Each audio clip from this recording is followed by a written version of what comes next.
When Tony walked out of that hospital room 10 years ago, he never looked back. He erased Lizzy and the sextuplets from his mind as if they had never existed. He fled to another city, seeking to escape the crushing responsibility that had suffocated him. There, he rebuilt his life. He changed his phone number, cut ties with anyone who could link him to his past, and presented himself as a single man afresh. Within a year, he met Sonia, a beautiful and ambitious woman who seemed to be everything he had ever wanted. Unlike Lizzy, she came from a well-to-do family and had a stable career. Marrying her felt like his second chance at life, but fate had other plans. Despite years of trying, Sonia never conceived. They visited the best fertility specialist, spent millions on treatment, and even considered surrogacy. But nothing worked. Sonia, desperate to become a mother, turned to prayer houses. She fasted, she prayed, and sought spiritual help, believing that their childlessness had a spiritual cause. One day, during a deliverance session, the prophetess looked her straight in the eyes and said, "Your husband is the reason you are barren." Sonia gasped. "That's impossible. Tony is a good man. He would never." The prophetess shook her head. He abandoned his destiny. He has children, yet he turned his back on them. Until he seeks forgiveness, his life will remain empty. Sonia was shaken. She refused to believe it at first. But as she sought answers from different spiritualists, they all said the same thing. Tony had another family somewhere, and until he made things right, he would never find happiness. Shaken to her core, Sonia returned home and confronted Tony. "Tell me the truth," she demanded. "Did you ever have a wife before me? Do you have children out there?" Tony's face paled. He stammered, searching for words, but Sonia saw the guilt written all over him. "Tony, answer me!" she screamed. "Did you abandon a woman with your children?" Tears welled in Tony's eyes. "I was scared. Sonia, I was drowning in debt, and she gave birth to 6 children at once. I didn't know what to do, so I ran." Sonia's knees buckled, and she held onto the wall for support. 6? You mean to tell me you have 6 children? Tony nodded shamefully. "I was young and foolish. I thought I could start over, but please, Sonia, I love you. You're my wife now." Sonia took a deep breath, her heart pounding. "They told me you will never have children until you make things right. I didn't believe them, but now I see why you've suffered for so long. How could you do this to me?" Tony fell to his knees. "I'll fix this, Sonia. I'll beg for Lizzy's forgiveness." And that was the reason he returned to Lizzy's doorstep after a decade, pleading, crying, begging her to give him another chance. Not because he was truly sorry, but because he wanted a child with Sonia. Unfortunately, Lizzy was no longer the weak, desperate woman he had abandoned. She blocked every number he called from. She refused to see him. She built a wall so strong that nothing Tony did could break it. The years passed, and Sonia grew weary. She had wanted a child more than anything, but Tony's past haunted them both. She watched as he deteriorated, his guilt eating him alive, and one day, she had enough. "I can't keep waiting for something that may never happen," she told him. "I love you, Tony, but I deserve happiness. I deserve a chance to be a mother." Tony's heart shattered as he watched her pack her bags. "Please, Sonia, don't leave me." She touched his face gently, tears in her eyes. "I hope you find your redemption, Tony, but I can't stay." And with that, she walked away, leaving him completely alone. Tony sat in the darkness of his house, his past finally catching up with him. He had lost everything: his wife, his chance at fatherhood, and the family he had abandoned. Now, he had nothing left but regrets. The echoes of Sonia's last words haunted him. "I hope you find redemption." Tony, but I can't stay. He had been abandoned by the woman who had given him a second chance at happiness but could no longer bear the burden of his sins. The silence in his house was unbearable. No laughter, no voices, no warmth, just emptiness. He poured himself a drink, but even the bond of alcohol could not wash away his regrets.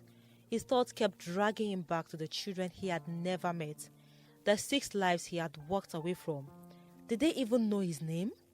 Did they hate him? Or worse, did they not care at all? For days, he remained locked inside his home, barely eating, barely sleeping.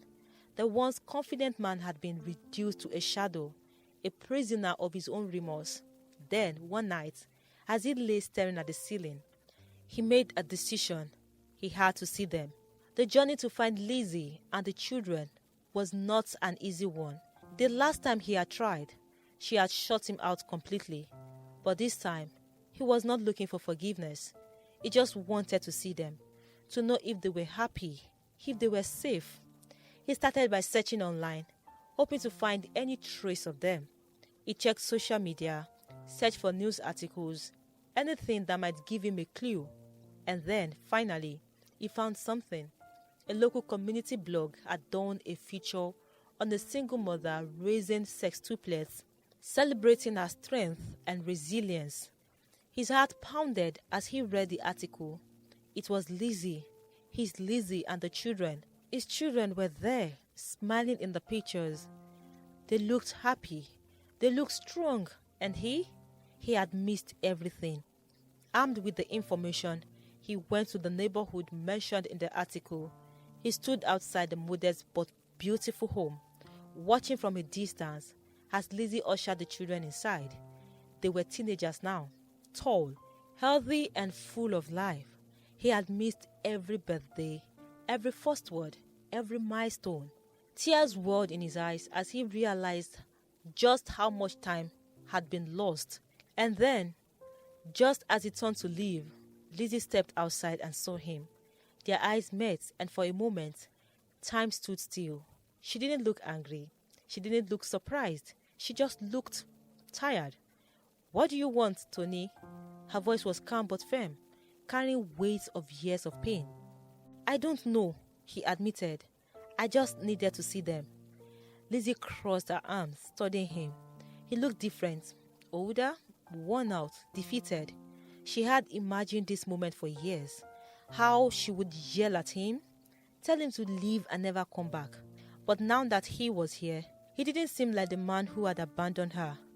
"You have no right to be here," she finally said. "You lost that right a long time ago." "I know." His voice was barely a whisper. "I don't expect you to forgive me. I just needed to see them, to know that you are all okay." Lizzy sighed, glancing back at the house. "We are more than okay, Tony. We survived without you. We thrived without you." A long silence stretched between them. "I won't bother you again," he said, stepping back. "I just wanted to say I am sorry for everything."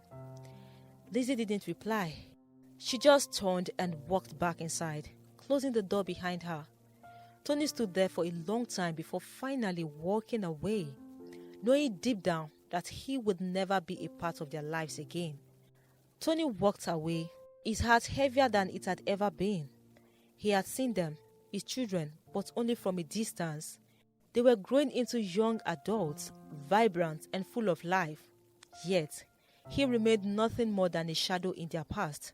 For days, he wandered the city in a daze. He couldn't eat, couldn't sleep. He thought of his children.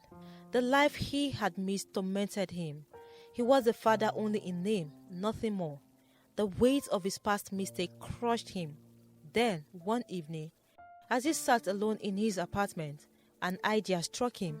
He had lost everything, but maybe, just maybe, he could still find a way to make things right.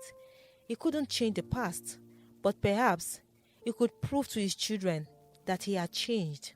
He had to try. Tony started small. He began to search for job opportunities that would only allow to build a stable life. He had spent years drowning in self-pity, but now He was determined to rise again. He took a job at a small financial firm, not as prestigious as his former banking job, but it was a start. He also started writing letters to his children. He didn't expect Lizzy to give them the letters, but he wrote anyway. Every week, he penned down his thoughts, stories about his struggles, regrets, and how much he wished he could turn back time. He sealed each letter in an envelope, addressed them to his children, but never sent them. Instead, he kept them in his house, hoping that one day they would reach the people they were meant for.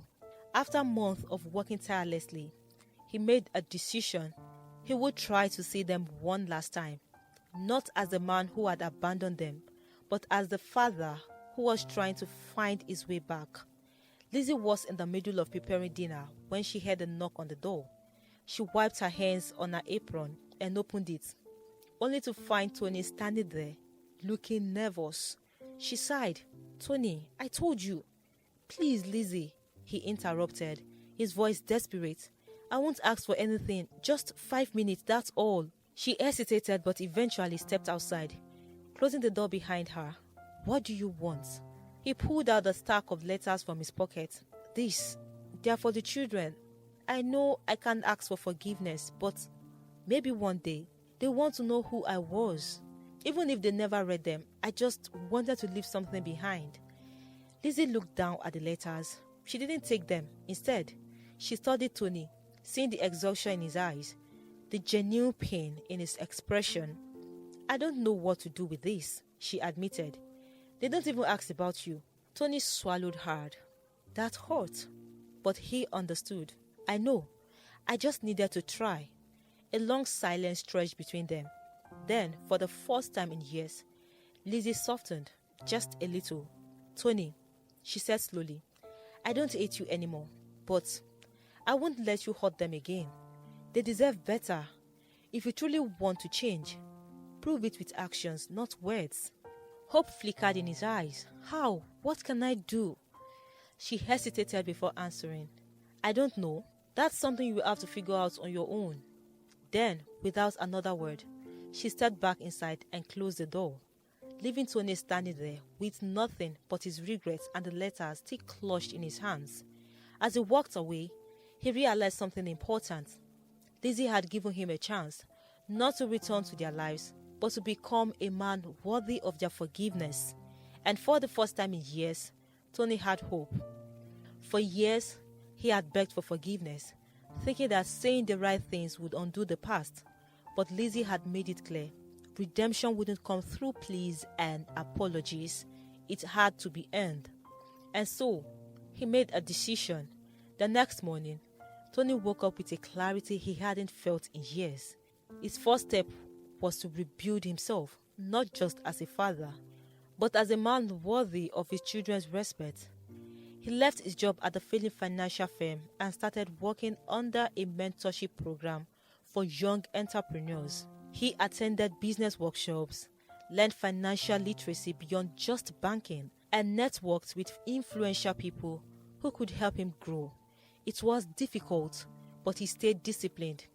To show that he was serious about making amends, he started visiting orphanages, offering mentorship and guidance to fatherless children.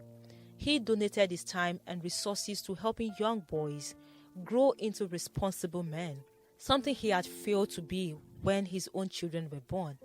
Over time, Tony started a small financial consulting firm aimed at helping struggling families manage their finances better.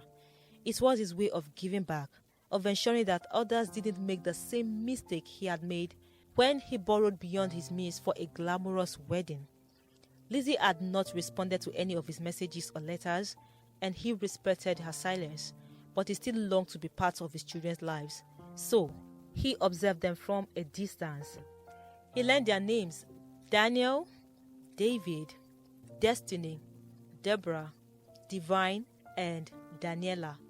On each birthday, he sent anonymous gifts, books, educational materials, school supplies. Lizzy never acknowledged them, but she didn't return them either. That was enough hope for Tony to keep going. One evening, Tony visited a charity event organized by a foundation for single mothers. As he listened to stories of hardship and resilience, he was drawn to a familiar voice on the stage. It was Lizzy. She was being honored for her perseverance in raising 6 children alone. She spoke about her struggles, the night she cried herself to sleep, the moment she felt like giving up, and the angels like Nurse Tolu and her sister who had stood by her side. Tony's heart ached as she listened. He had been the cause of so much of her pain. When the event ended, he waited outside, hesitant but hopeful. As she stepped out, their eyes met. Lizzy sighed, already knowing he had been there. "What do you want, Tony?"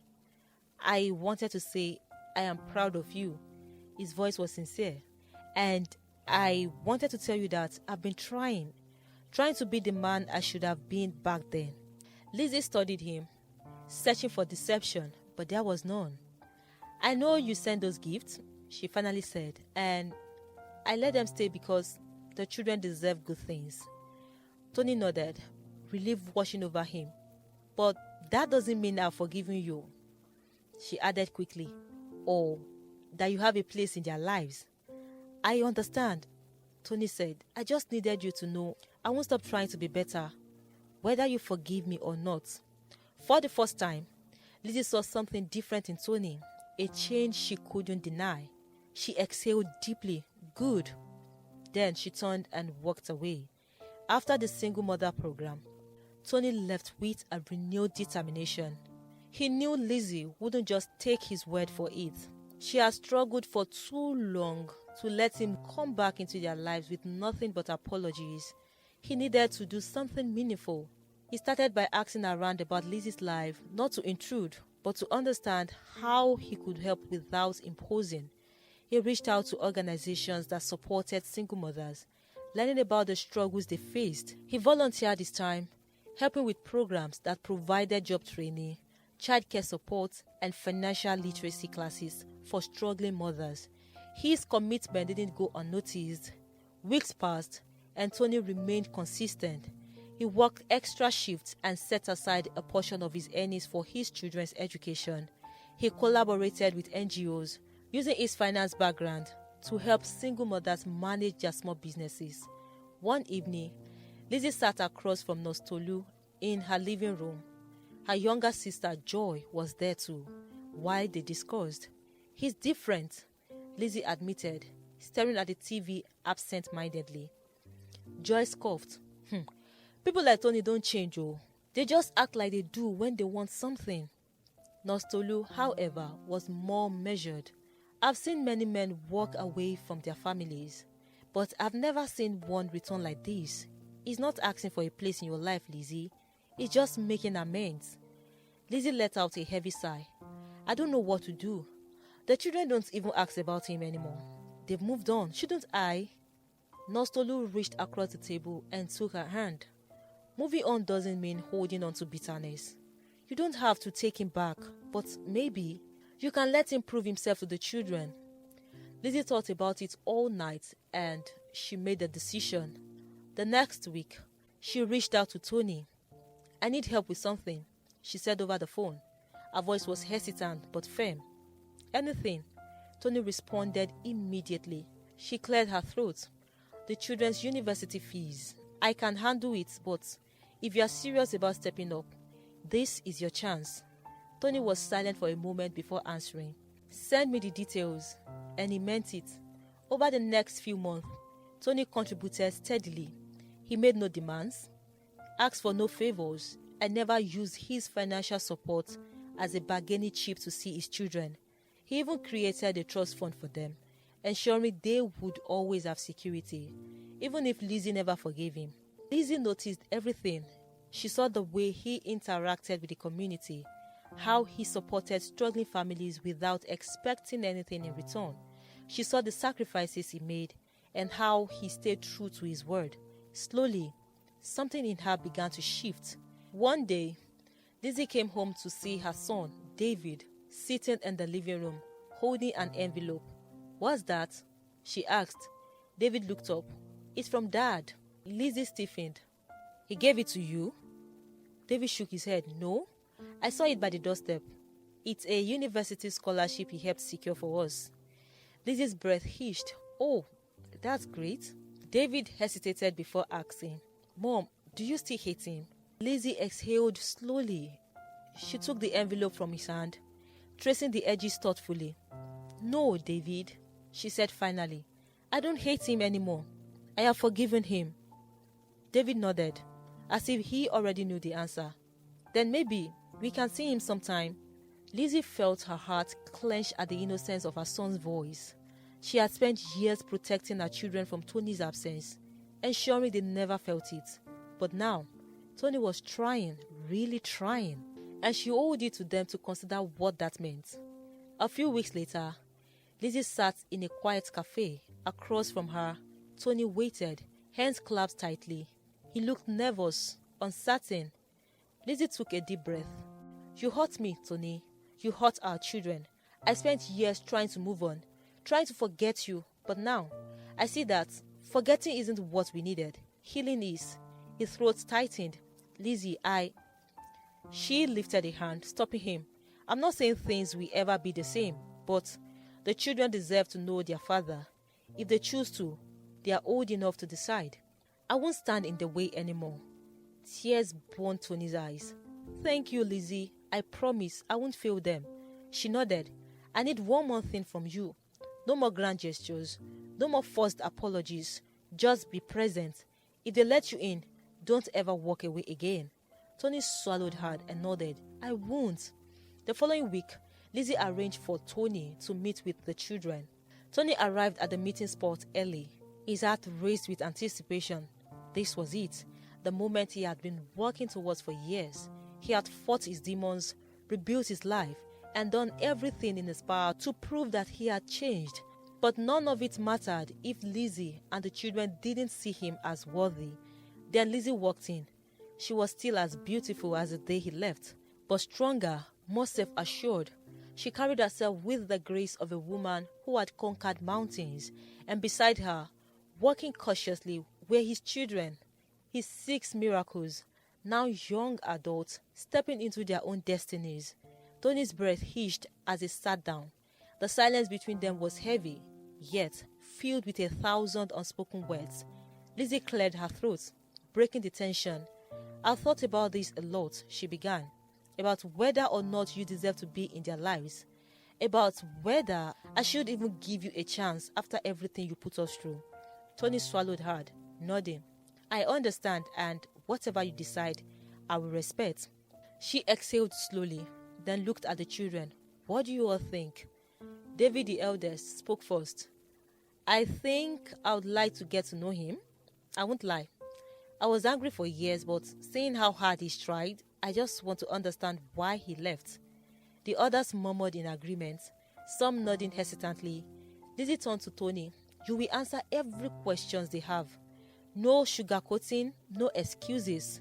If they decide to have a relationship with you, it will be on their terms. Tony felt a lump in his throat but nodded. Of course, I owe them the truth. Lizzy studied him for a long moment before finally saying, Then we take it one step at a time. Co-parenting, nothing more. Relief washed over Tony. He hadn't expected forgiveness overnight, but this was more than he could have hoped for. As the meeting continued, the children asked him questions, some hesitant, some blunt.